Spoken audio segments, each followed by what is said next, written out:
Good evening, everyone. My name is Paul Wojcik, and I'm the treasurer for the Erie Center for Arts and Technology, and I'd like to thank you all for joining us this evening. Before we get started, being that we're here in this wonderful building and location, I appreciate the Jefferson Society giving us an opportunity to tell you a little bit about what goes on in this building, and particularly what we do here at ECAT. ECAT, or Erie Center for Arts and Technology, we're delighted to host the Jefferson Education Society's Community Focus Series, and we're thrilled to have the Society as a partner. ECAT is the Erie replication of the Manchester Bidwell education model, founded by Bill Strickland in the Manchester neighborhood of Pittsburgh back in the 1960s. Bill's model is based on three core philosophies: environment shapes behavior, all people are assets, and creativity fuels enterprise. I'd be remiss if I didn't give you our mission. Our mission here at ECAT is to act as a community-based educational arts and career training facility that inspires, educates, and empowers people of all ages with adult job training and creative youth programs. This building serves as a focal point in this neighborhood. It's programs and partnerships like this that will advance our collective missions further out into the community. The programs administered by ECAT are designed to teach both job skills and personal development. Our current programs are art programs for teens. I should also add that we have an art show, our second art show from our students here next Thursday. I believe it opens a little bit before this time. So if you want to put that on your radar, or if you haven't heard about it, we'll have that coming up. We also administer a trade training program through a partnership with Erie Public Schools and Tech After Hours. We facilitate the Erie Made Business Academy, which teaches business fundamentals to artists. And then our flagship program is a clinical medical assistant program. I mentioned that this building is a focal point. In addition to the programs that we offer and ECAT offers here, there are several complementary organizations who call this building their home.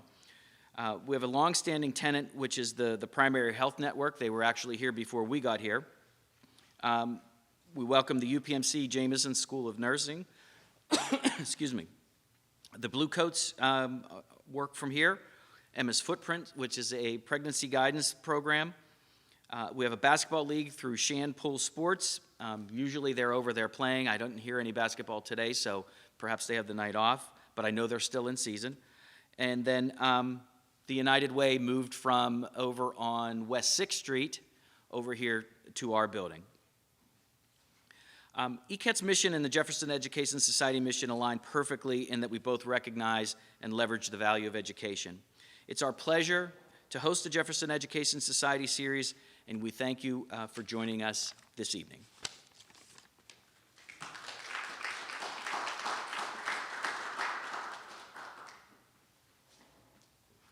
Okay, can everybody hear me?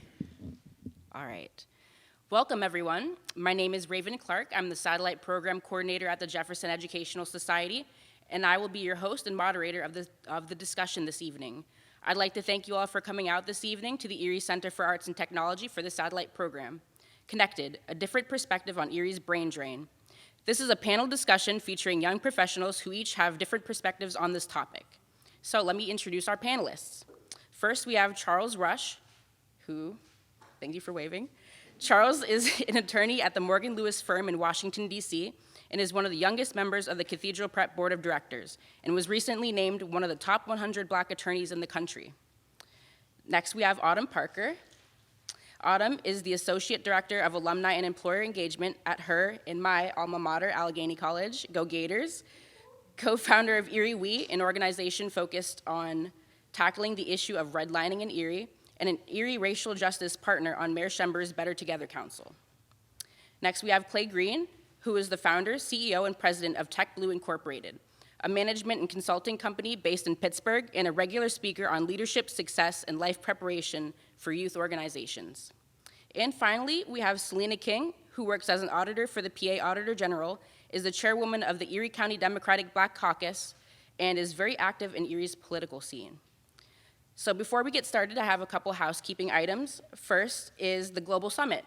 The Global Summit 2022 is coming back next week, Sunday, December 11th, with a program with John Dickerson, who is a political analyst for CBS, and he will present on his book, The Hardest Job in the World, The American Presidency.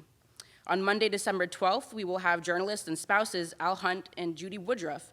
And on Tuesday, December 13th, we will have geographer, cartographer, and storyteller Alan Carroll give his presentation on story maps. So tickets are still available online at www.jeserie.org or over the phone by calling 814-459-8000. The final program for this year at ECAT will be on Thursday, December 15th, with local artist and author Antonio Howard, who will present on his autobiography, When a Child is Worth More Than a Worst Mistake He Ever Made, the story of a juvenile lifer, which will be followed by a book sale and a book signing. So you don't want to miss out on that one. Please silence your cell phones for the duration of this program. And finally, this program is being live streamed. So the camera's not on you guys, but metaphorically, say hello to people all over the country who are tuning in. It'll be live streamed and recorded, so it'll be uploaded on our website and our YouTube page in the future. Okay, so connected, a different perspective on Erie's brain drain. The term brain drain is used to describe the mass exodus of young, highly educated, skilled individuals leaving their community for another, usually for better professional and economic opportunities. This usually refers to third world countries, but has been used in the context of highly educated and skilled people leaving the Erie community. The city of Erie, along with most of Erie County and practically all of western Pennsylvania, has been hit with population decline for the past few decades. JES scholar in residence Dr. Beher Gaucher touched on the brain drain in Erie in his research on migration patterns to and from the Erie region. In his report on New Americans Helping to Combat Population Decline in Erie, he states that the trend of the brain drain in Erie continues as many young skilled people would prefer to stay close to family and in this region, but are forced to pursue better economic opportunities elsewhere. According to the U.S. Census Bureau, between 2010 and 2020, the city of Erie lost nearly 7,000 people, and the county lost nearly 10,000 people. I think we can all agree here that we want a thriving Erie community, but what will it take to reverse this brain drain and get folks to stay here, come back here, choose here, or even invest it here from afar? We're here tonight to discuss the brain drain on a more personal level. I brought you all, the panelists, here because you each have different perspectives and relationships to Erie and this issue of the brain drain. We already have the statistics on population decline and education levels, so let's further contextualize this issue with thoughts from 4 accomplished young professionals who have personal ties to the Erie community. So let's get into it. Okay, so Charles, what is your connection to the Erie community? My grandparents imported to Erie from Belzoni, Mississippi back in 1943 due to the fact that they were seeking opportunity. My great uncle lived here in town, told my grandfather once he got back from World War II that Hammer Mill was hiring. So that brought my family, along with my dad in tow, as a young baby to Erie, Pennsylvania. My family's been here ever since. So, not alone, I'm the son of Fred Rush Jr. and Donna Rush, and went to grade school here in Erie, went to Erie Day School for 10 years, then went to Cathedral Prep, and have always had a deep and passionate love for my hometown. Because I know I would not be the person that I am today without not just the community, but so many strong individuals who helped mold my character, helped push me to maximize my potential, and at the same time, I know that I was loved. So when it comes to being in Erie and having a connection in Erie, as we go through this panel, we'll talk about our experiences, but at the same time, like I've lived at many other places, but only one place is home, and that's Erie, Pennsylvania. Mm-hmm. Thank you for that. That was beautiful. Erie is home. So,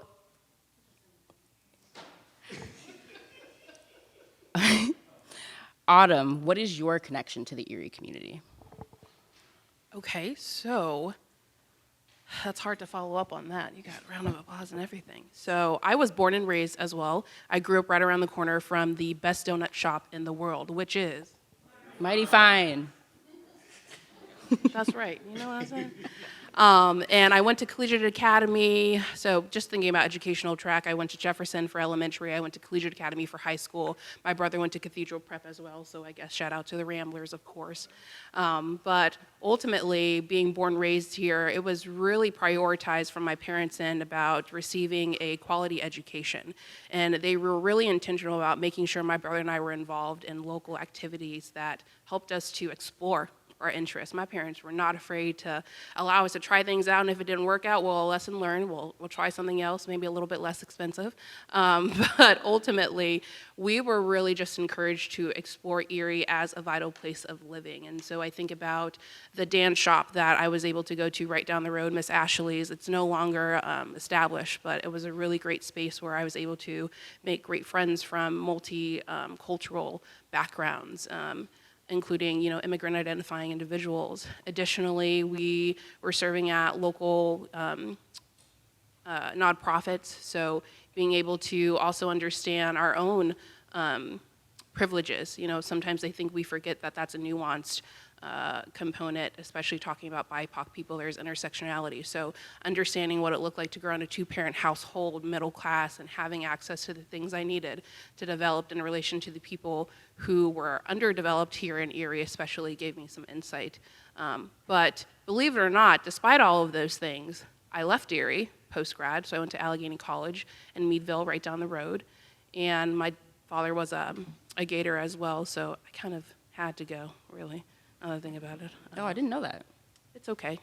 We thrived. So, but ultimately, after I graduated, I was like, I want to get out.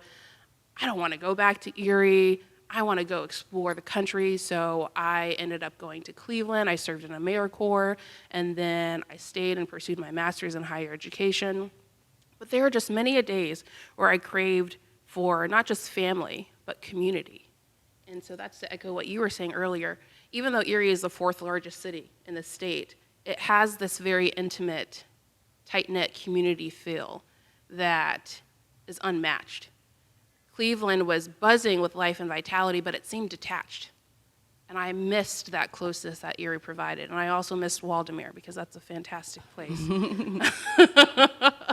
Like Erie, the smell, not so much. But you know what? Here we are. So that's my story.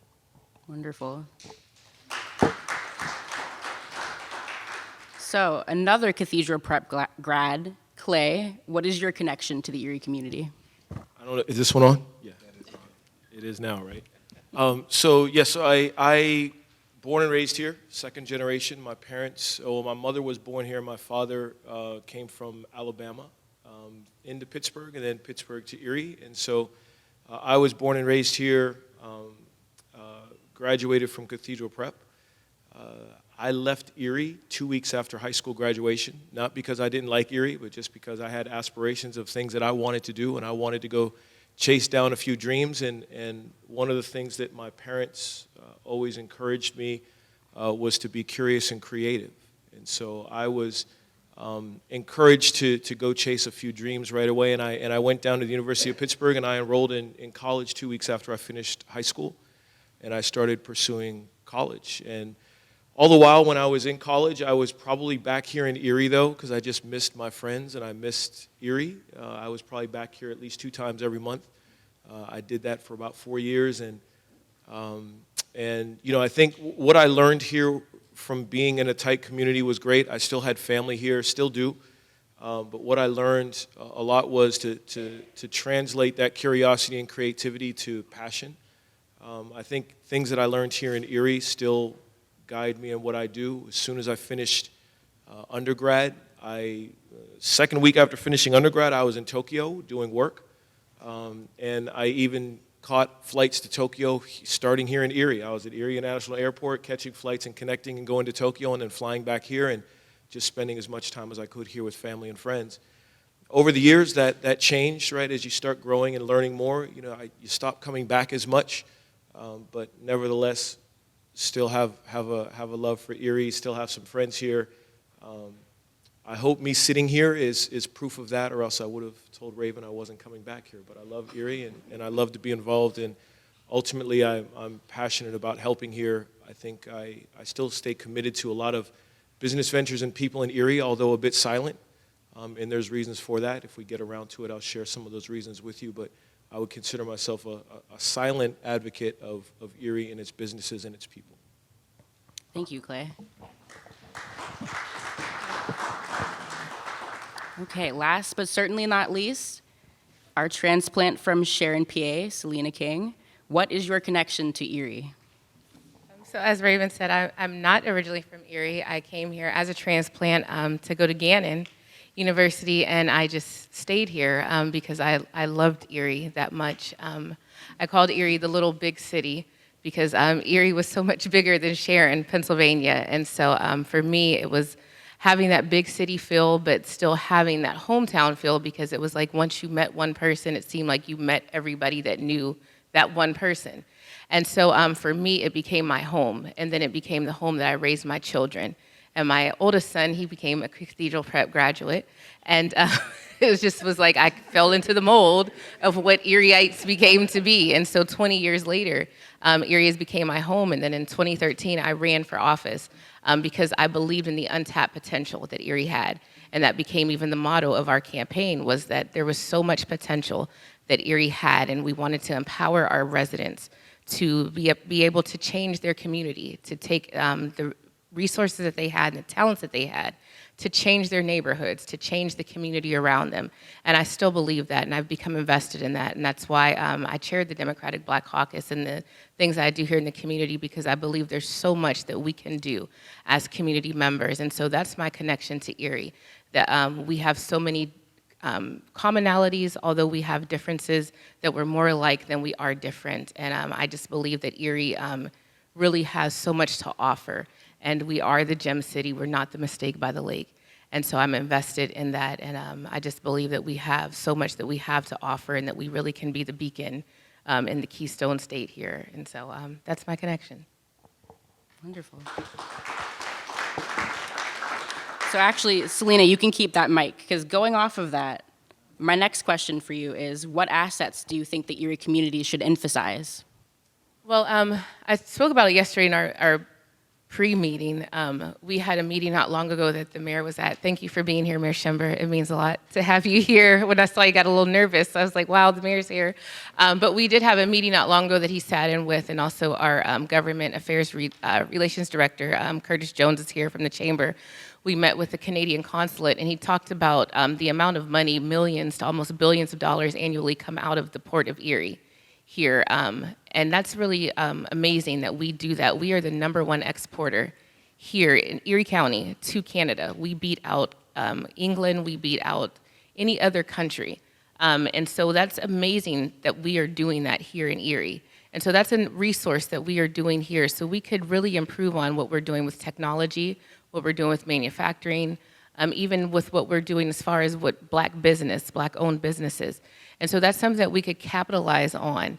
And so it's important that we're having this conversation, again, that it's timely, but there are resources here that we could really capitalize, even on our tourism. It's a place that people really like to visit. We have a lot to offer with Presque Isle. But even what we could do with our communities and our neighborhoods. We are a place that really is really inexpensive to live in, but that we also offer big city opportunities that people could really capitalize on. We have Broadway shows here, but people can visit that, and we have great eating opportunities. I mean, people come here and they talk about Pineapple Eddies and everything else, and we could really just do a lot with what we could offer even in STEAM. We have brilliant minds here, and we really need to be able to empower our youth to really get into entrepreneurship and to really build on even rebuilding the inner city core in our urban development. Our Bayfront could really do more, even with our Build Back Better plan. I talk a lot. I sit on our blighted property review and zoning. And even in that, rebuilding what we have on the Bayfront to make it look more like the Inner Harbor, what we see down in Maryland and even in Chicago, making that more attractive for businesses. Those are things that really Erie could really build on and capitalize on. I could go on for days, but those are just some of the resources I think that we could really just make Erie shine more on. So Erie is really a work in progress. Definitely a work in progress, but definitely I think that we could lead the way if we were capitalizing just on those few things that we already have. They're assets that we have, just that if we could just improve on those few small things and build on more of the infrastructure that's already in place. And like I said, the Build Back Better plan kind of gives municipalities more latitude to use with zoning codes. That if we do those and really look at those plans that we have in place and just improve upon them, that we could really just have some flexibility in those zoning codes. And I'm probably speaking more than I probably need to on that. But if we expand on that zoning code and really improve our waterfront district, we could be really the leader in that. We've already done that with what we've done with the Opportunity Zone. So why not capitalize on it with the waterfront and just continue building upon that with Presque Isle what we have, and just continue moving the line on that and just keeping that zone going across that. We already have the assets there. Let's just keep it going. Thank you. Autumn, what assets do you see in the Erie community that we should emphasize more? So bridging off of what Selena said, I think it echoes earlier when we initially started off this panel with some shared values that you had identified for us. And you said, I believe, number 3 or 2 were that all people are assets, all people are valuable. And so when I think about that, I don't think, or I think we're at least in this progressive mist area that is allowing that to exist across a spectrum when we're talking about value. And I especially say this as an associate director of alumni and employer engagement, which is incredibly long, but thank you, Allegheny, because it came with a great promotion. But nevertheless, right, we often tout industry standards. And Erie's top industries are healthcare, education, manufacturing, and finance and banking. And those are absolutely lucrative industries that are sustainable. But they're also degree seeking. And who am I to tell someone that the only way in which you can thrive is if you seek a higher education? Because that's not entirely true. One's value doesn't necessarily have to relate to those kind of industry national standards of what is provided through a higher education pursuit. Rather, what I would say is it echoes the entrepreneurship that people have in mind but don't necessarily have the resources to be invested to pursuing them in a sustainable way. And so I think that we really need to be leveraging our small businesses and using them as examples, especially for our students in primary education, as experiential opportunities. And not just thinking that degrees are the only route for experiential gain and investment. When I think about internships especially, those should not just be reserved for college students. That should be within our elementary schools and high schools to get them outside of the classroom and translating their in-class learning to applied skill sets and allowing them to explore more of who they are, what they want, and what they don't want. Our people are the assets, but our people are developmental. They're evolving. We are evolving people. And that requires living and learning environments that are conducive to that allow people to experiment. So when we don't capitalize on the small people here in Erie who are actually upholding Erie and allowing them to be primary examples, especially for the youth that we're trying to retain and getting them to build community partnerships with them, then we are completely being counterintuitive and productive to these large-scale macro efforts.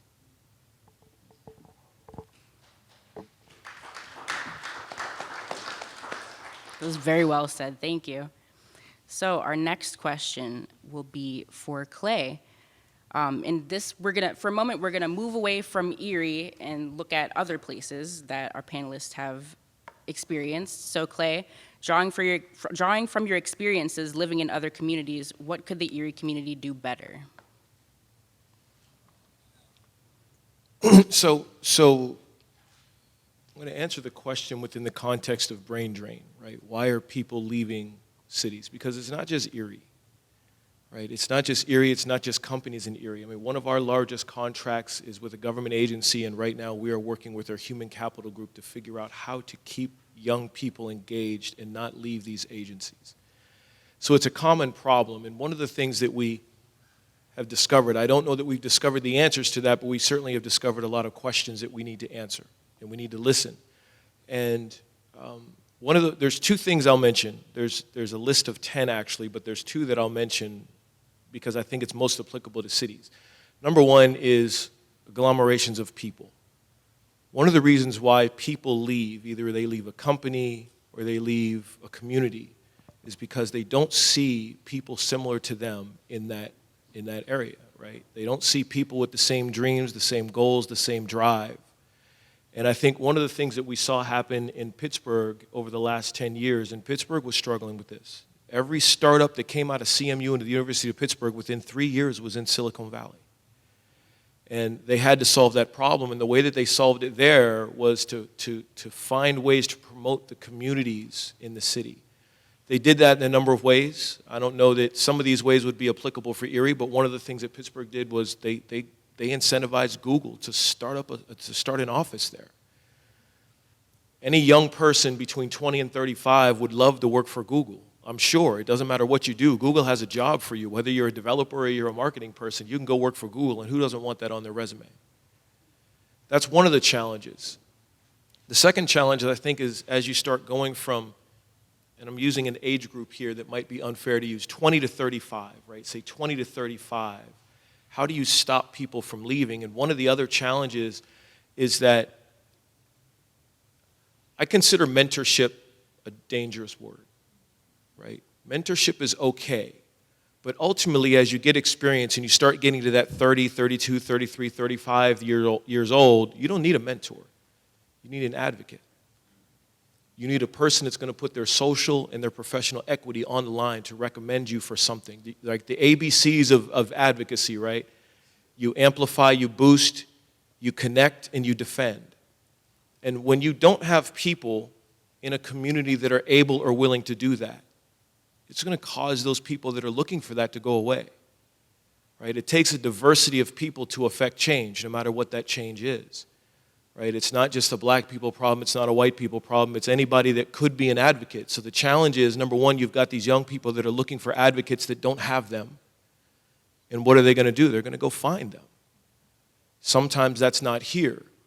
And then you have people that are willing to be advocates and they leave. So now what happens? Now you've got a bunch of people looking for advocates and all the advocates are leaving. Well, what do you think that person looking for the advocate is going to do? So we've got to refocus on advocacy and figure out how do we get people to understand that there's that type of opportunity here. One of my main battles, one of my fights, everybody has a different fight. Some people fight for getting young kids exposure to arts and technology. My fight is different. I engaged the Pittsburgh Technology Council and I said, listen, I have a corporate director certificate from Harvard University. Go find me people. I'm not going to help them find a job. I'm going to educate them how to sit on a board. Right? That's the kind of advocacy that people that are 35 are starting to get curious about. They don't need a mentor. They need an advocate that's going to show them how to sit on a board of a Fortune 500 company. Right? And that's what we have to start introducing to these young people as early as possible, because it's the inequity that's the problem, right? Equal opportunity is not the problem anymore. We can get jobs, right? We might not be able to get the job we want, but that's not the primary battle. I think now these people, we're encouraging youth to be curious and creative. And that includes giving them these pathways to be board members, to have equity in a business and be able to control the value of that business, the direction of that business.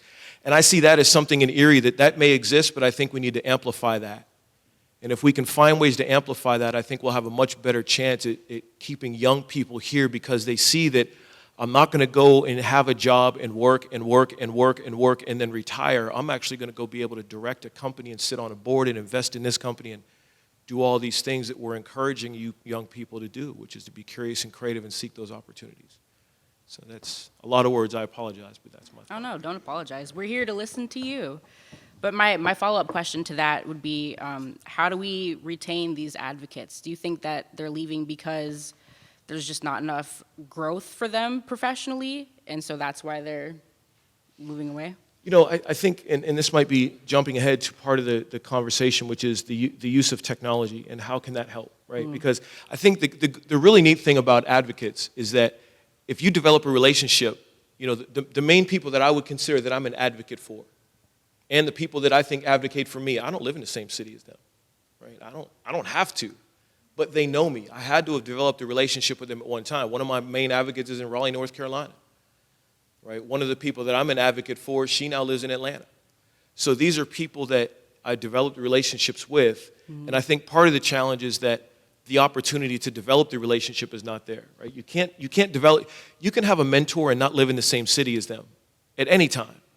But you can't do that with an advocate. You have to sit with them. They have to have a reason to spend their social and professional equity on you. You have to know them. You have to sit across the table from them.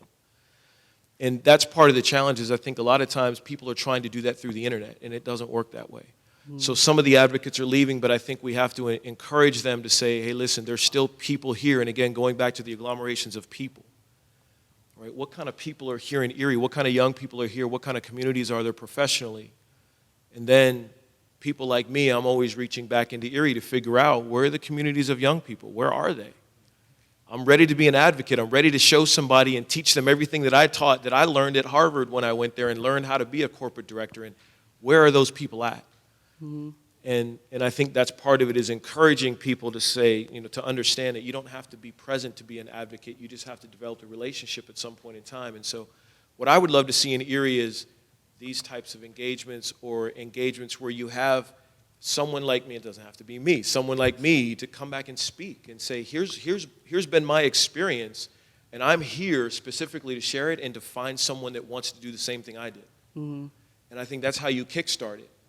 And maybe I'm just not connected enough to be invited to do things like that, and I might be guilty of that. I'm running around all over the country and the world, but that's what I'd love to see is more opportunities to do that, because for me, I live in Cranberry Township, which is an hour and a half down the road, right? So I literally left home at 3 o'clock today after my last meeting, and I'm here, right? And I'm not tired. I'm just ready to go. So I'd love to see more things like that in Erie to make sure that we're capitalizing on what I'm sure is really intelligent, focused, curious, and creative group of young people. I think it's just hard to connect those dots when those opportunities aren't there or aren't visible. Thank you. So Charles is down in DC. Charles, drawing from your experiences there, what could the Erie community do better? Slay hit the nail on the head in regards to just the mentorship versus actual sponsorship. And particularly given my Erie connection, I was blessed to have my greatest sponsor in my household, in my father. And due to the connections of my father and who he is and what he represents within the community, I was able to go to various places. And one of the things he used to always do was drag me to every single meeting that he had and just justify, but I was good training for you. But the old man was right. It was absolutely good training for me, and it got me accustomed to dealing with adults, accustomed to being in various situations where I was the only one that looked like me, whether it be age-wise, skin complexion-wise, or experience-wise, and not nearly enough of that transpires within this community. And one of the things that we actually spoke at the R. Benjamin Wiley Charter School yesterday, spoke to some of the kids, is that kids aspire to what they see. And particularly within this community, unfortunately, you can count on your hand how many black lawyers you see, how many black lawyers you have, how many black doctors you have, how many black bankers you have. And there's a reason why so many kids either A, believe that they have to leave the community to become those things, and also only see a certain amount of paths for them to really achieve success. One of them being professional sports. And we all know the numbers of how many folks can actually do that. Now, we know people can do that from here, James Conner, Bob Sanders, and so on, but those are the exceptions, not the rule. You're going to have so many other people that make or have wonderful professional careers, and it's about connecting those individuals to them. So it's about making sure you communicate with the students about what their next step is at every step of the way. So when you're in grade school, what are we going to do for high school? When you're in high school, what are we going to do for college? And connecting them to individuals who have gone through that same path, had that same experience, and then it becomes far more tangible, and then you can really create the sponsorship relationships for those kids that can last a lifetime. And through my father's connections and through my mother's connections and just through my family alone, I've been blessed to really only aspire to what I've seen in my family. I'm an attorney because my godfather is an attorney. I practice work in international trade and national security because that was his practice. And I got to see what he did, the companies he worked with, travel around the world with him, travel to China, spend time in Beijing and Shanghai, And my objective is try to give as many kids within the Erie community, whether it be black, brown, whatever, that experience and that exposure. And if you're giving them that exposure, they'll be able to become their best selves. And once they become their best selves, they might want to leave Erie, which is perfectly fine. Because it's incumbent upon Erie to make sure that kids want to stay. So one of the things that Erie can do is try to make sure that there are opportunities for them where they can see themselves thriving in place. Because far too often you have people that will say, oh, you have to leave Erie to be successful. You don't. We have more than enough individuals who have had successful careers in Erie, and coming from a person who lives in D.C. now, lived in Chicago, lived in New York, lived in Philadelphia, lived in Hong Kong, the cost of living in Erie is wonderful. And it is an asset that can really, truly be exploited, particularly given the fact that so many folks are working remotely now. And I have a cousin, she works for one of the top ad agencies in New York. She's been remote for 3 years now. And given the fact that you can have a young professional family looking to have a job someplace, say, whether in Colorado or whatever, but they can live anywhere in the world as long as they have a Wi-Fi connection. So having Erie be one of those places is something that really needs to come into play to try to attract people to the city. Because as we all know, it's such a great city, but retaining them is a question. Never mind the fact, kind of going back to the previous question about what are some of the assets that Erie has, you have 4 universities within a 15-mile radius. So not only are you're concerned about the brain drain, about people leaving Erie, what is Erie doing to try to retain the people that come to school here? And given the fact I'm a son of a transplant who came to school for Gannon, but has been here 40 plus years since.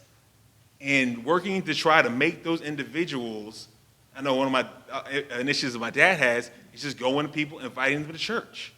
Like, how often have people gone out and just reached out a helping hand? Because you often have kids away from home for the first time, don't know that many people, maybe they're struggling with their classes and just that adjustment, because that college adjustment is unique to every single person. Not everyone has a swimming example of being able to adjust to college. And if Erie opens itself up to being more welcoming to those transplants, we'll have far more people that will be willing to stay in the community instead of just coming here, getting a degree, and getting out as soon as possible. And never mind the fact that you've had so many people that have had a positive impact on this community, i.e. Ben Wiley, i.e. Mel Witherspoon, i.e. Bobby Harrison, i.e. Johnny Johnson, who aren't originally from here, but have come here, raised their families here, and have been outstanding examples of what is possible within this community. So it's a twofold approach that we need to not only try to keep the people that are born and raised here by trying to create as many opportunities as possible, but then embracing the individuals who come here for their education and making sure that they feel at home so that they never want to leave. So it sounds like strong community connections are Absolutely. a key factor in keeping people here and drawing people here. And it's actually funny that we talked about advocacy, because you and your dad advocated for me, and that's how I got connected to the Jefferson. So advocacy is very important for young professionals. Oh yeah, go ahead. And just to continue emphasizing this point, right, with real world examples, I often think about my career coaching appointments with my students. And I have repeatedly heard them say, I don't want to live to work. Let that sink in. I don't want to live to work. And so both Charles and Clay, what I heard you emphasizing, and even though earlier I had said, oh, I had to go to Allegheny because of my dad, Allegheny was incredibly instrumental to providing me highly visible direct access through my advocates to opportunities. My mentors would send me a text, would send me an email, and they said, hey, I remember you said you really care about education and equity. There's a speaker, there's an employer on campus at this time. I'll see you there. I was like, bet. And I showed up. Now, granted, that's more individual work, showing up and out for yourself, right? But ultimately, what was established and what we echoed earlier, these two specifically, is that being able to find a sense of belonging, a home, a sense of self and purpose in relation to those around you, is especially what this generation is seeking. Financial stability, yes, that's just a human need, and it's also the current social, cultural, and economic society we live in. You need to have sustainable, consistent income coming in. But you also need to have people who care about you. It's that simple. And so if our students, or at least my students, if they're coming to me and they're saying, I want to live a meaningful life, I want to be around people who I can trust to look out for my well-being, and I also want to get paid, you can't ask for more than that. That's really not that hard of a request. And so I think, too, Erie's biggest asset shouldn't be necessarily just touting the economic value of our region, because it's here, quite frankly. It needs to be centralized more. But it's also talking about the ways in which we uplift each other as human beings to continue evolving and exploring what it is that we care about, what our passions are. Mm-hmm. They don't always have to tie to a career, to a job. Because oftentimes that's what the brain drain is talked about within context, is career development, professional development, all of those financially lucrative opportunities. And this generation is challenging that narrative and says, I don't want to just be seen as human capital in regards to how I can contribute to the stock market. I want you to see me as a living being breathing who has basic human needs. Let's think about Maslow's hierarchy of needs. Y'all know, I saw some head nods. Mm-hmm, we went to school. Mm-hmm. Oh, did they? Okay, they taught it at collegiate too. Mm-hmm. But ultimately, right, we have to meet the basic human needs. That's what our students are advocating on behalf of, and not being necessarily limited to just financial capital and gains, which is a subset, a small subset of human capital. It's community. Mm-hmm. Okay, so we're going to pivot to one of the more tougher issues in Erie. So Autumn, while you still have the mic, I'm going to ask you, as numbers bear out, especially in some zip codes in Erie, racial disparities in Erie are obvious and destructive, especially in terms of income, education, and the incarceration rate. So in the context of the brain drain, how do you think that Erie's issues with racism impact young professionals leaving the area? Ooh, girl, what is a question? But you're the perfect person to answer that question. So I'll give you some time to ponder. No, there are many thoughts percolating in my head right now, but ultimately it goes back to one of my connections here in Erie as one of the co-founders of Erie We, which is a grassroots organization on behalf of the declaration that Mayor Schember made, right, on September 8th of 2020, I believe, that racism is a public health crisis. And we wanted to specifically tackle how redlining, even though it is no longer federally allowed, right, it still carries present-day impacts, right? Basically, redlining relates to one's living environment, and particularly how there were segregative initiatives placed for Black and brown and also immigrant families who were and still are considered invaluable, especially from an economic lens. And they were physically moved into residential spaces from the majority. And we all know where you live contributes to what you have access to. And we see that clearly here in Erie, especially on the east side. I was born and raised on the east side, and I would always remember when we would drive up to Mill Creek, I was like, dang, there ain't no potholes up here, ain't no rundown houses, nice restaurants, grocery stores. I was mesmerized, and that is only a 7-minute drive. Isn't that crazy? How in 7 minutes, one's whole life could change based on what they have access to.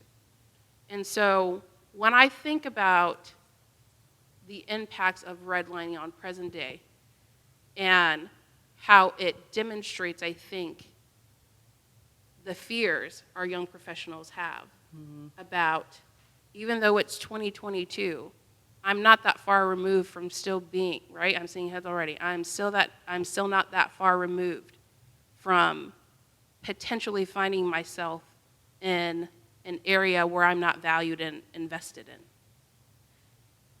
And especially with the advancements in technology and immediate access to information, it ain't nothing to pull up an article from 2012 where it says that Erie has the poorest zip code in the nation. We have the poorest zip code in the nation. Is that 16501? Yep, I believe so. Right downtown? Hmm. Where they're also trying to further redevelopment initiatives, right? Where apartments are costing $1,500 for just one room, one bed, one bath. And you realize that's a call out to bring in people while also displacing our people. So having all of those in mind, right? I think when we're talking about racial disparity, we also have to understand that's nuanced. It's not just ethnic and racial identities that are at jeopardy, it's also about your socioeconomic status. The households that you're born into, 1, 2 parent, how many jobs that they're working, et cetera. It gets very complex very easily. And so we have to have a holistic approach, I think, when we're talking about the brain drain and why professionals, young professionals educated at that are leaving. It's because they recognize, especially with advancements and access to information, how this is not a sustainable place yet right now to be progressive. It's still ebbing and flowing. There's no security just yet. And our students, when I think about my coaching sessions, they ain't afraid to dip out. If they even sense it, I'm good. I know another place that can give it to me. And we have to be able to showcase them the commitment to do this work collectively. Because here's another thing that I think contributes to some of these disparities. The great thing about Erie is we have a lot of nonprofits and grassroots organizations that are trying to tackle these issues, these social justice issues. But they're doing them often detached, when they all have the same goal. And so we have to do, I think, a better job of valuing people as assets and then being able to allocate responsibilities in a more collective communal manner that give people a centralized space to access advocates instead of feeling like overwhelmed because there's hundreds within this space and they don't know who's who and who's doing what. Or they're like, okay, you're all doing the same thing, but who can I trust to do it with me? So we have to have, I think, a more strategic, structural approach that's long-term of an investment and not a Band-Aid approach to fix these issues. Because we are quite a reactive instead of a responsive society. Thank you, Autumn. And Autumn's on the mayor's Racial Justice Policy Council, right? Committee, council. So she's working on that currently. So thank you, Autumn. Selena, how do you see the racial disparities in Erie affect the brain drain? It's definitely, I would say, there's a huge disparity because there are opportunities that don't come to us because of it. I know that there are times that I have been, that I've suffered from it, and that there are times that I would say equal opportunity comes into play as well in the process. There are opportunities, especially with employment, in the brain drain situation where it's just that we get interviewed as African Americans just because we're checking off a box and we're not even being considered. It's just, let me just check you off because I know I have to interview you. And so that becomes something where it's frustrating because you know when it's happening. It's very evident. And it's not something that many organizations or employers even try to hide anymore here in Erie. And so it's not even that your credentials even matter. And it's frustrating when you know that someone that's not as qualified or as educated ends up getting the job. And so it's frustrating when we tell our students, you know, go to school, get that degree, try to be the best you can be, and then you see other people obtaining opportunities where those things don't matter. So brain drain does really play an issue because it's like, well, why should I stay in an area where I'm not ever going to have an opportunity simply because of the color of my skin? Where we're trying to say that equity is something that we're working for, and we see so many DEI initiatives and so many, you know, the DEI Commission and so many DEI groups that are working towards making things more on an equal playing field, but we're working against that grain. And so it's even frustrating for me, for somebody who's been here for a while and has tried to make equitable relationships. And so it's kind of like, what are we supposed to do when we're working against that? But then there's also that we work against it. We talked about this last night. We work against it within our own community at times, that we hit a ceiling, that we see it within our own community, that we might be intimidated. And I don't know if it's an issue of people just not having self-confidence or insecurity issues, but we have to begin to learn to work with each other, not against each other, because as a community, we're not winning. And so we have to learn to work and build each other up and learn that all of us working together, our talents and our resources will help each other build our community as a minority community when we begin to celebrate each other's talents and what we can bring to the community as a whole. Because right now, what we're seeing happen across the county and across the city, if we were working better together, we wouldn't see what's happening. And so I know that's not the question that you really asked, but it goes along with it because we're hitting a ceiling and we're starting to plateau. And so people are just leaving. There are too many people under 40, and I would say even under 50, that are just saying, like, I'm done with this. I'm leaving. I've contemplated it myself, where I'm just like, I've kind of had enough of this, and it's time to go because I'm really not. I've hit a career plateau. I've hit a social plateau. And I've even told my son, who's in his second year at Duquesne, like, don't come back here. There's nothing really here for you. And so we've got to do a better job at creating opportunities and really celebrating each other's successes and making sure that even as Clay said earlier, making sure that we have advocates for us, that when we are asking people to make calls for us at different employers and even for these boards and authorities that are opening up, and I commend Curtis Jones for doing this publicly, that when you have these opportunities, that we're not calling to badmouth each other, that we're actually calling to advocate for one another, to open up spaces, because that's what's needed in order to prevent brain drain from happening. And kind of going off of that, Selena, in what ways can we, in the Erie community, support more diversity of people and culture and of thought? Having forums like this today, but also making sure that we're having conversation and creating relationships. There are people here today that I've never, really had one-on-one conversations with to know what kind of talents and opportunities that, are available and that they'd even be interested in.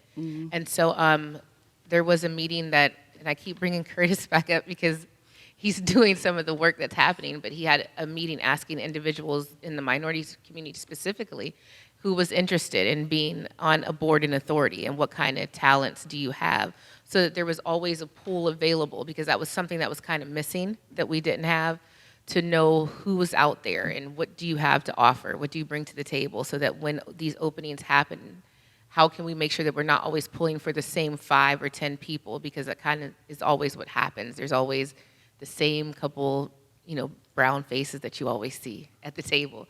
And so we wanted to make sure that, we're not doing that, because there is so much to offer. We're not a monolithic people. And that there are so many individuals out there that are wanting to be a part and have been banging at the door saying, let me in.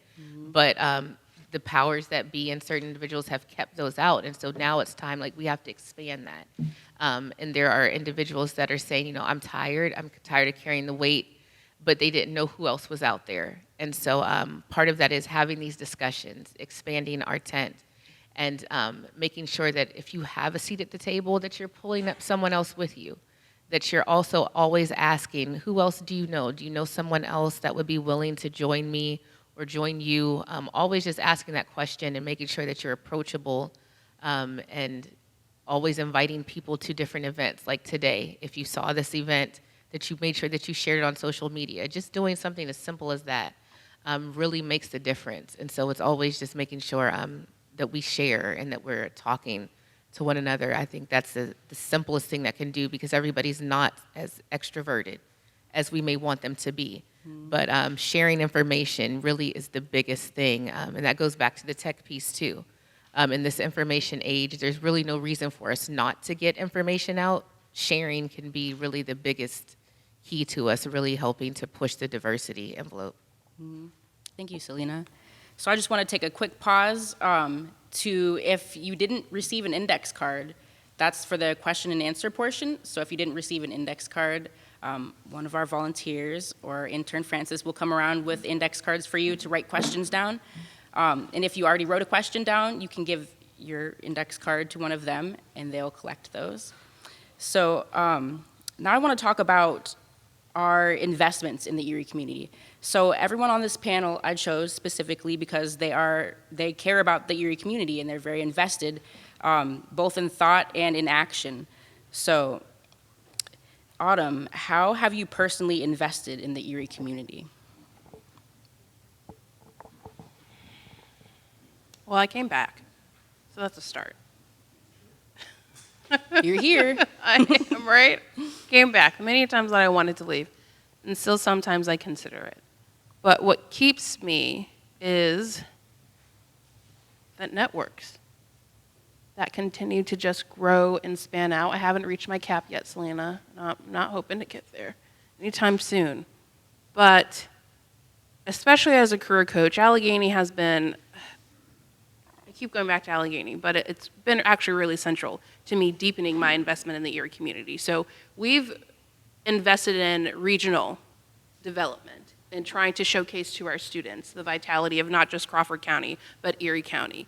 And it's been through internship opportunities, externships, shadowing. And so I have some connects at Erie Insurance, for instance, that I called up. Shout out to Leah Digpin and Heather, who is an HR specialist. And I called them up, right? And I said, hey, I know y'all are really trying to focus on increasing BIPOC bodies in the finance and banking industry, especially in an IT. And I would love if you could come to campus and interview some of our students for your upcoming internships. And it was like 2 weeks out, and they said, we'll be there. We'll bring our team, and we'll interview your students. 9 students sent in their resumes, and they hired 3 or 4 of the 9. And so I think ultimately it's about what Charles and Clay were saying. It's about being a more proactive advocate and leveraging the resources that are immediately available to you and extending that to somebody else so that they too can consider the ways in which they thrive.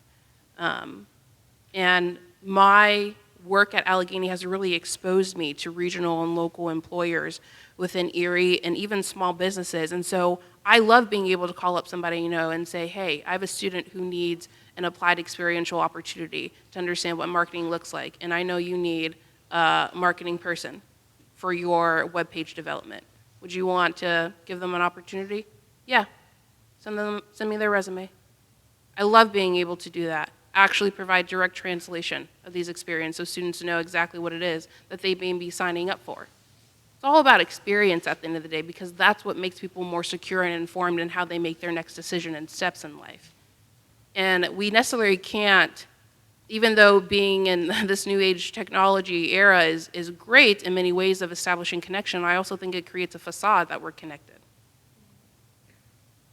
People need physical experiences. They need human experiences to really feel like they belong. You can't just necessarily get that all through a screen. And even though COVID has made it more flexible, too, of us being able to work hybrid, right? Work from home, and then you can come in the office here and there. I think that further contributes to detachment. So I love being able to make those more personal, direct relationships with people and be able to extend that to others who are in need of it and they just didn't know. So Clay, you described how you were kind of invested from afar, and you were like kind of a quiet supporter. Can you talk about your quiet support and what that means? Sure. I think I'll describe it as what I would consider quiet support, but loud effectivity, right? And I'll give you an example. So I started several companies. I'm probably what you would call a serial entrepreneur. I invest in small businesses. I sit on the boards of small businesses, and I run my own. To this day, my most senior project manager that's working for a major government agency is from Erie. I specifically seek out people from Erie. I seek out small businesses from Erie. I also work as an executive in residence at the University of Pittsburgh, and when we get ready to find our interns every year, I literally go to the career office at the Pitt Business School and say, give me everybody that's in this school from Erie. I do things that way. If I find people that want a mentor, that want to start a business. I'm not necessarily on the startup stage, like help me run a business. I'm like, I'm just, and this is just me, I'm kind of, you got to know to pay your taxes or else I can't really help you, right? You got to be a little bit beyond that in business, but certainly if you're at seed stage or what I would consider Series A stage of a business, I look to mentor them. I don't charge people for what I do. I just want to be involved, and I look for businesses every year out of Erie. I've done that before. There's a person that I mentor. They're out on the West Coast now, and they're vice president of a software company. And I brought them through one of my companies, and they're from Erie. They actually went to Cathedral Prep as well. But I do those types of things, right, where I try to be as effective as possible and to help people grow. And ultimately, I've been fortunate. I had a person that advocated for me when I was 23 years old. They saw something in me I didn't see. Literally they put me on a plane to Tokyo, and then I traveled the world for 5 years. I think I was home 50 days in a year, and I was somewhere in some country doing something and just learning and learning and learning. And I try to do the same things. He was very quiet about it. The one thing I believe is moving in silence. I believe in making opportunities for people, not giving them, but actually creating them. And so where we don't have jobs, I think if I can't create a job for you, then I'm not doing my job. And so to this day, I still do that. I still reach back into Erie. I use my network to find people that are either in Erie or from Erie or in some other city that are trying to do things that I've done or that I think I could help, and I try to help. I've invested in businesses from Erie. I continue to do the same thing. It's for me, it's fun. For me, it's great to bring people along from Erie. I think that, unfortunately, I might also be a contributor to the brain drain, but I'm hopeful to turn that into brain gain by people doing the same things that I do, which I always tell them, if I help you, you got to go back to Erie. Like if I see you in 5 years and you're not back doing something in Erie, I'm going to be ticked off because I'm not helping you so that you leave and never go back. I'm helping you so that you have a reason to go back. And that's my approach. So a little bit quiet, but I try to be loud. Still very in the supportive. effect. Yeah, and Yeah. very effective. So thank you for that. Okay, so Charles, let's talk about your investments in the Erie community. Well, I would say my investments, particularly over the past couple years, consist of board participation in Erie. So last year I was named to Cathedral Prep's board of directors, and for this academic school year, I'm the board president for Mother Teresa Academy, and also serve on the board of governors for the Hagen History Center. And through those connections, and it's something I've always done since I've left town, is try to connect with young individuals who are trying to basically do what I did, whether it be athletically, academically, professionally, particularly if they're from Erie, or even if they have a connection to Erie. I'd say about maybe 8 months ago, every time a new associate joins the law firm, they send out an email blast to all the people in our DC office, and I usually don't read them, but for some reason I read them. I read that one, the one to that day, and read it down. And at the end of the paragraph, attended Gannon University. I said, "Oh." Reached out to her. My parents went to Gannon. I grew up 4 blocks away from Gannon, and she said I was the first person to reach out to her, and we developed a great relationship. She actually played on Gannon's basketball team, and now she's doing wonderfully at the firm, working in labor and employment. And at the same time, though, knowing that I still have a tremendous amount of family in Erie, like I will always have some type of connection, and will try to invest, whether it be physically, mentally, emotionally, financially, within this community. And one of my aspirations as I continue my career and hopefully gain a little bit more affluence is to really, truly put money on the ground in Erie to really try to see some of the positive changes come about, particularly when it comes to education, because one of the sayings that we have in my family is that we call a blue bird blue. And I'm going to say that, quite frankly, the Erie School District has underserved our community. So given the fact that I am on PrEP's board, I'm going to do anything and everything in my power to make sure that PrEP and Mother Teresa serve as many kids that look like me in the Erie community as possible.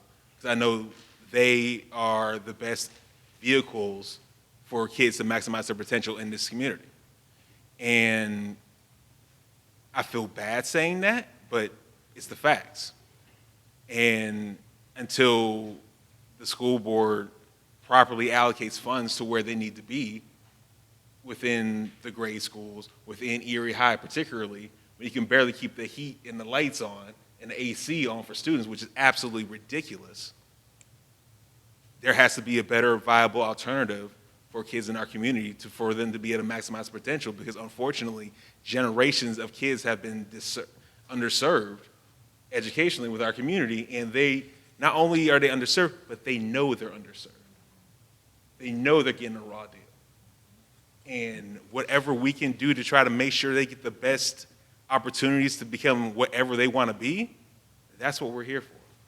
And I appreciate the fact that the Jefferson Society is sponsoring events like this so that individuals like ourselves can communicate how we feel, our passion for this community, and at the same time, while we're here, utilize us.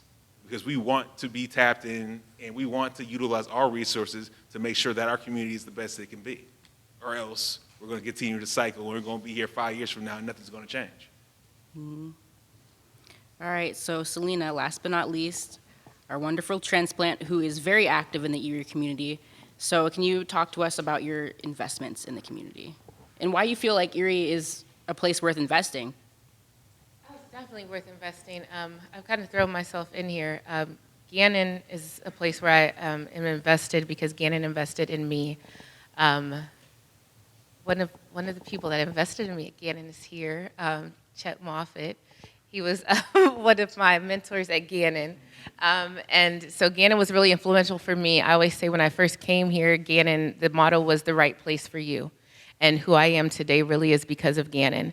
And so because of that, I invest back in Gannon. And so I mentor some of the students there. And so I'm always glad to go back to Gannon because I would not be, like I said, who I was today, who I am today without Gannon. So I'm always glad to invest back there. But also I invest within many boards and authorities that I serve on here in the community because it's important to give back to this community because it's given so much back to me and my family. And so anything that I do here in the community, I make sure that my kids are alongside with me. And so it's important to me because my son, he served a lot too while he was at PrEP because PrEP is so big in community service. And so it's, important for him and my sons to do that as well as my youngest son who was also a student at the diocese. But they see community service as so big. And so because that was instilled in us as children to give back to the community. But in political service, I give back. And I mentor other women who run for office because there were women who gave to me and mentored me when I ran. And so it's important to make sure that we have women and strong women who are running for office. And so it's always important to do that. And even more recently, working with the caucus and even the Pennsylvania Legislative Black Caucus that I was recently appointed to, we've been able to bring individuals to Erie that have never really come to Erie or even wanted to invest in Erie with us politically. And so it's been just important to make sure that we're on the map, but not just that they're coming to Erie, but investing in us with resources financially and partnering with us to make sure that we have programming and making sure that they are working with us to, one, combat youth violence. We did have a policy hearing here back in August, and they've committed to come back every year annually to have a policy hearing with us on issues that are specifically germane to the minority community. And so that's really huge for us because we've never had one prior to August of this year. And so those are the things that I'm invested in, to not making sure that we're just talking about change, but that we're actually having effective change that makes a difference, that's transformational and generational here in Erie. Thank you, Selena. So we're going to pivot to audience questions, and the first one poses a very interesting point. So this one says, is the brain drain a bad thing? Should we instead encourage our youth to leave and gain new experiences and learn different ways to do things, and instead focus on fostering an environment for people to return? So does anybody want to take that one? I'll take that Charles? one. All right. on the surface, it's not necessarily a bad thing because you want your individuals and you want your kids to experience the world. The best quote I've ever heard in regards to that is actually saw on the subway wall when I was in Hong Kong. It said that the world is a book, and those who don't travel only read one page. And I say that also as a person who was told that you're not going to college at Gannon, Edinburgh, Mercier, or Penn State Barron. You have to leave Erie. Now you leave Erie, and if you want to come back, great. But you at least have to live away from home. And quite frankly, I would advocate for that because it gives a kid confidence that they can do it. And if you never do it, you don't know whether you can do it or not, no matter how old you are. And the older you get, the more paralyzing that fear can be. But fortunately, I was able to earn a football scholarship and left home. Like I said, everyone has their own different college adjustment story. Thankfully, I was part of a team, so that made my adjustment that much more seamless. But that gave me the confidence to go anywhere. So having lived in so many different places, like I don't even think twice about it now because I initially take that first step when I was 18 years old. And as I said earlier, people leaving is not a bad thing. It's keeping them there or also giving them reasons to come back is what's most important. And predominantly because so many people that are from Erie have family in Erie or have connections to Erie, that's really what brings people back are those familiar connections. And it's really trying to create as many opportunities as possible for people to get jobs here, whether they be growing up here and leaving or coming to college here and staying. People go wherever opportunities are. That's why my family 80 years ago came to Erie. And I would feel bad telling a kid, oh no, you can't go because Erie, you have to be in Erie. It's like, let them explore their talents and maximize their potential. And hopefully, there's an opportunity for them to do that in here. So Clay, you kind of touched on this before about how you like to support and advocate for young professionals who are coming out of Erie, but you also encourage them to come back, to like take what they learned elsewhere and come back to Erie. So can you talk about that a little bit? Yeah, the first part of that is I want to make sure that at least, I'm not saying everybody needs to be on the same page as me, but to fully understand my answer, I want to make sure everybody is on the same page as me for a moment, is I don't consider brain drain having anything to do with your physical location, right? Somebody can be in Erie and disengage, and Erie has lost brain power. Has nothing to do with where you're at. And I think that's an important distinction for us. Listen, in the studies that we're doing for the federal government and the studies that, one of the city councilmen in Pittsburgh is a friend of mine, right? I know a city councilman in San Francisco, and they're all trying to solve the same problem. And what we're all realizing by doing this research is it has nothing to do with where we're physically at.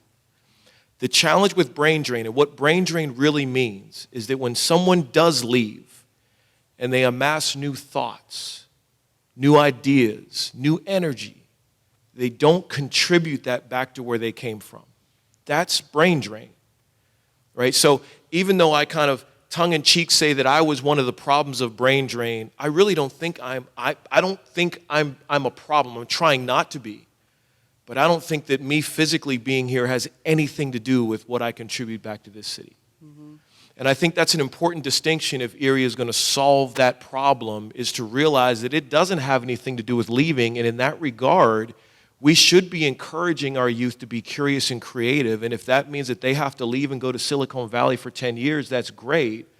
But what we've got to give them a way to do is to take what they learned, those new experiences and ideas, and contribute them back to Erie.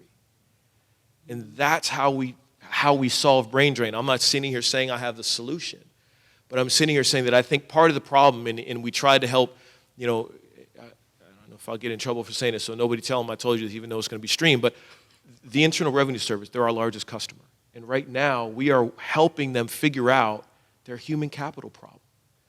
And brain drain has to do with these experiences that people have and they don't contribute that back. Like I said, I can be sitting here in Erie for 20 years and I disengage and now Erie has lost my brain drain, right? There's an article, it's actually pretty cool. It's a play on words. It's called Losing Their Minds. Cities are losing their minds over losing minds, but it has nothing to do with them physically leaving. So to your point, for me, it's advocating for people no matter where they're at. And it doesn't matter where I'm at. If I can pick up the phone and call somebody in Erie and say, listen, I know this really sharp mind that needs a job or that needs to sit on a board or needs some kind of experience, do I really physically need to be here or did I just use my value, right, regardless? So I think that from your question, it's, I think the importance is advocating for people, but I also want to make sure that we all try to understand that brain drain has nothing to do with leaving Erie. It has to do with not contributing back to Erie. And so should we encourage them? Yeah. And I try to encourage people that I advocate for. If you're not getting what you need in life, where you're at, there's nothing wrong with that. Go find it. Go find it, but just remember that you should contribute back to where you came from. That's how we grow our communities. That's how we stay true to where we came from and how we ultimately help foster growth. Mm-hmm. Autumn, did you want to say something before we move on to the next question?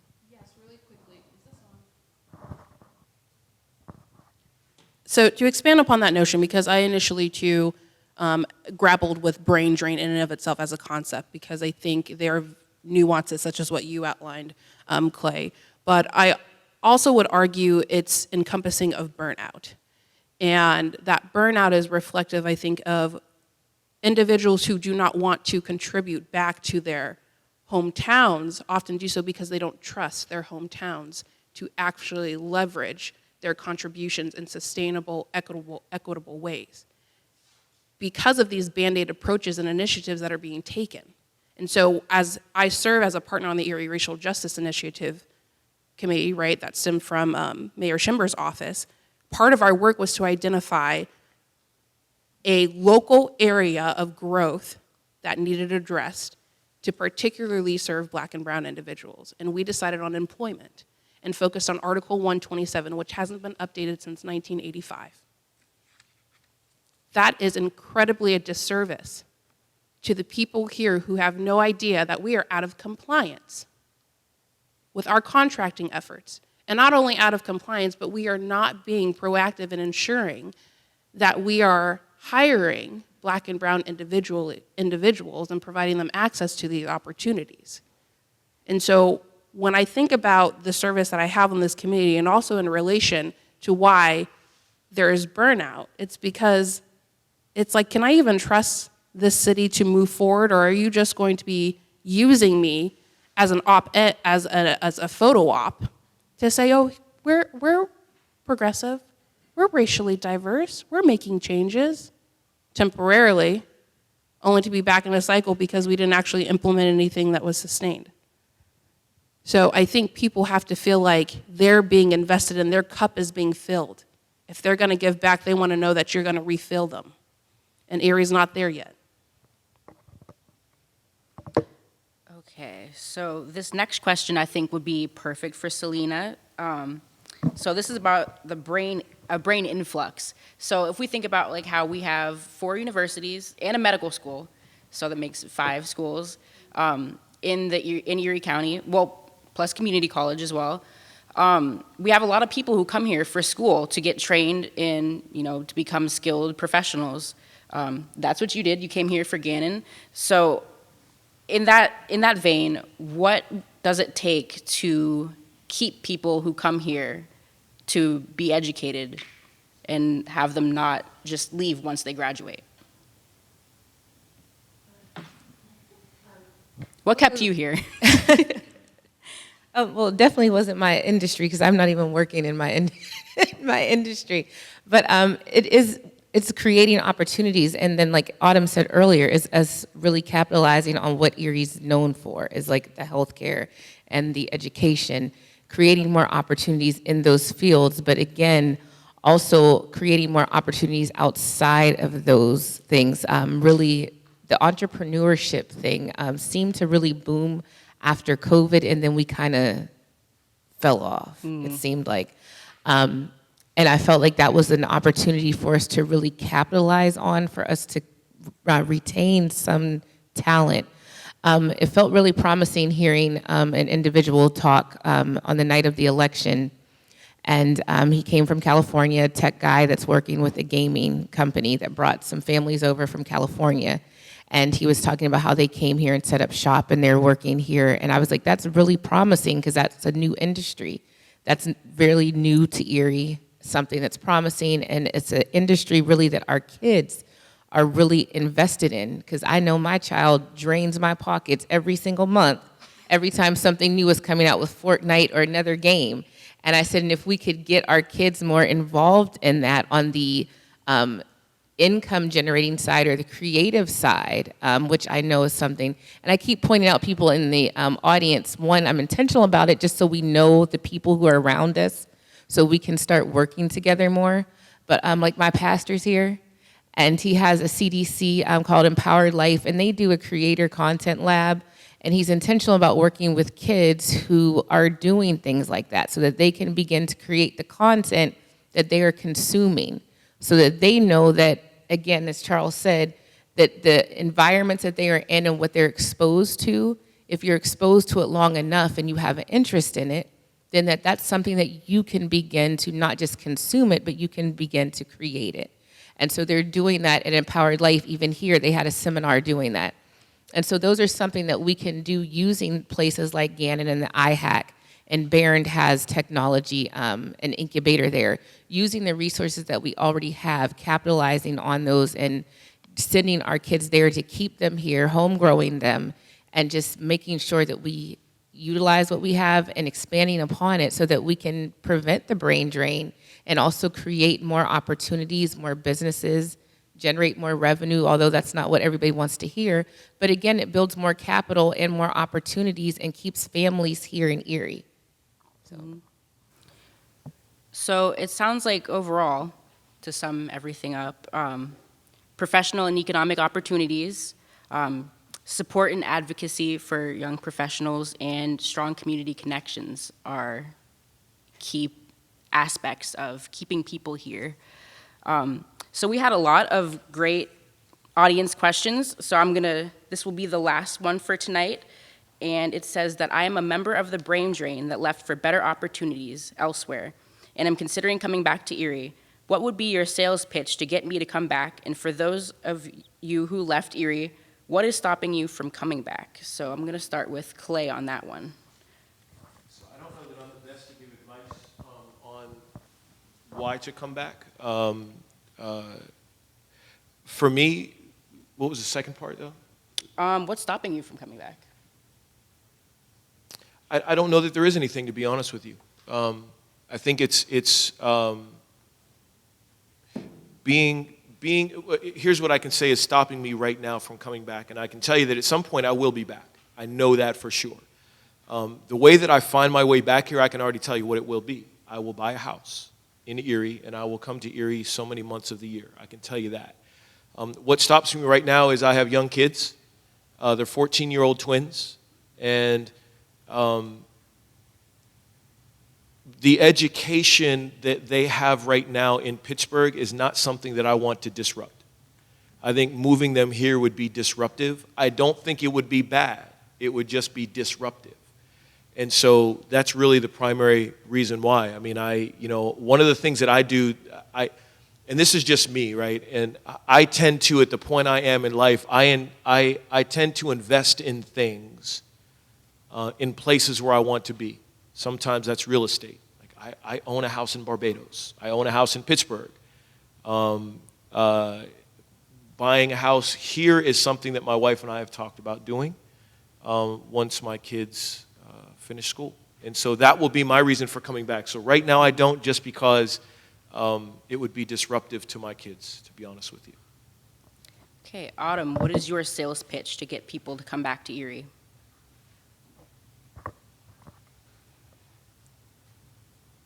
I'm not even going to lie to you. I don't want to pitch, because then that to me already expresses that they recognize there's a lack here. and I want them to make the best decisions for themselves according to the fit and the needs of themselves. And so I would need to have a full-on conversation, not a 30-second sales pitch with them. And as a Pisces, I'm very worriedy, so. So talk to Autumn after this program, and she'll have a whole list of We will reasons why you develop a should come back to coaching plan yours. for you that is customized in accordance to your needs for free. Charles? I wouldn't say there's really anything preventing me from coming back. I, like Clay, eventually would love to buy a house in Erie and spend a significant amount of more time within the city. I'd say, if anything right now, probably just work-wise, particularly being international trade and dealing with all the agencies, all the government agencies from the U.S. is like they're right across the street from our office. So it makes it more convenient to be in D.C. as well as to be connected to some of the people that I need to communicate with in regards to professional advancement. Is also advantageous to be there, but at the same time, though, I'm always going to have a physical, mental, emotional connection to the city, and that's only going to expand over time. So you'll get tired of me after a while. Selena? Well, since Erie's not my home, I feel corny in telling the person that, there is a saying that says there's no place like home. So that's my pitch to them, is telling them to come back home for that, and that there are a group of people and organizations and businesses that are invested in making Erie a better place, and that people are really rolling up their sleeves to get Erie on the up and up and to make it up and coming. And if they're interested in doing that and want to be a part of that, I would pitch them to come back and do that. Because Erie is not dying. There are people working to make it be more progressive. It is a work in progress. And so I would pitch them to come back and to be a part of that. If you want to be part of a renaissance, want to be part of something that is going to be flourishing and thriving, in that you're needed, your mind is needed, your ideas are needed, so come back home again. There is no place like home. I can't tell you to click your heels 3 times like Dorothy and things are going to be all the way to better, but you're needed. Your ideas are needed, your thoughts are needed, so come on back. Thank you, Selena. Selena, do you have any last remarks, any closing remarks? No, I just want to thank you for doing this, Raven. Again, as I said yesterday, this is so timely. I have always said we are really at a turning point, I think, as a city, as a region, and these conversations are necessary. I just don't want this to stop as a conversation, but for us to actually take some action steps so that if everyone that's here today, that we move from just this conversation, but actually move to making something happen, that we all challenge ourselves to doing something. So whatever that something is, that you sit on this tonight and mull on this, like what can I do to prevent brain drain and to actually move to do something. That's just what my charge would be tonight, that we do something and not just let this be a conversation again, because we've had enough panel discussions, we've had just enough discussions in general, but let us do something to prevent this from continuing to happen. Charles, any closing remarks? No, just to echo what Selena said, this is a great opportunity, and thank you again for hosting this panel. And I say, just to touch on 2 points that both Amber and Selena touched on about, I'm sorry, my bad. Autumn. I have a cousin named Amber, my fault. But about this community and connection, particularly within the Black community, about community nonprofits working in silos instead of working together. And it's about just really creating bonds. And one of my dad's favorite sayings is that you don't know somebody till you know what's most important to them. And that comes from not just engaging and having a lunch with somebody, but actually having an event, actually going to dinner, learning, meeting their family, meeting their kids, meeting their wives, meeting their husbands, and really establishing a connection together. I reflect back to 30 years ago when Bobby Harrison used to have breakfasts over at JFK for all the community leaders where everyone would come up and bring their kids and just talk about some of the issues that were going on in the day. And not enough of that is transpiring within this community. And I know we're coming out of COVID and everyone's we're dealing remotely, but as Autumn mentioned before, it's really different when you have a personal connection in person, interacting with each other, and that bond only strengthens the more you do it and with the people that you care about the most. And until we get that really familial sense back, we're going to continue to be having the same problems. Because if I know that Selena's working on something and I know how best I can help her, then we're really going to be able to solve something instead of continuing to meet, which is all great and good, but if we're not really solving something, we're meeting about the same thing every 6 months, we're just wasting each other's time. Until we really know each other and know how to help people, and that's another point. We're doing this, we have to humble ourselves to really say, I need help with something. And that comes from comfort level. And when you can identify that I need help with a certain thing, we have enough resources within this community to be able to solve all our problems. And we won't be able to do that until we really, truly come together. So I hope this can be a catalyst in starting that conversation, really building the bonds and connections that are essential to be able to continue the community to move in an upward trajectory, because there's far too much talent, far too many people that care about the city and love the city for it to be in the state it is right now. And quite frankly, I believe that it will get better, and we will do better, and we will come together to make the city the best it can be. Thank you, Charles. Autumn? So thank you all for taking time to come out on this cold winter night to be with us. And thank you for exuding brain power tonight, because it takes a lot to be present to these issues and to think about ways in which you can help to resolve them. And so along that, what I would like to leave you with is on my LinkedIn profile, my headline is, and I took it from Twitter because all great things come from Twitter, is my work is not the job I go to, but the very special thing that I contribute to the world around me. Mm-hmm. And so thinking about how we need to start valuing people, as you led us earlier with, setting the tone, identifying the shared mission and values, all people are assets. I charge you all to ask anybody that comes to mind, maybe even a stranger if you want to be audacious, what's your special thing that you want to contribute to those around you? And celebrate that. Because when people feel celebrated, when they feel valued, they show up. And if we make more people in this city feel like you don't need to necessarily have a college degree to be seen as valuable, you being compassionate, you being mindful, you being thoughtful, you being proactive is enough, right? And we'll connect you to resources to further enhance and refine that, showing them that they have a growth mindset to flex that skill, to grow it. I do believe they'll stick around and stay.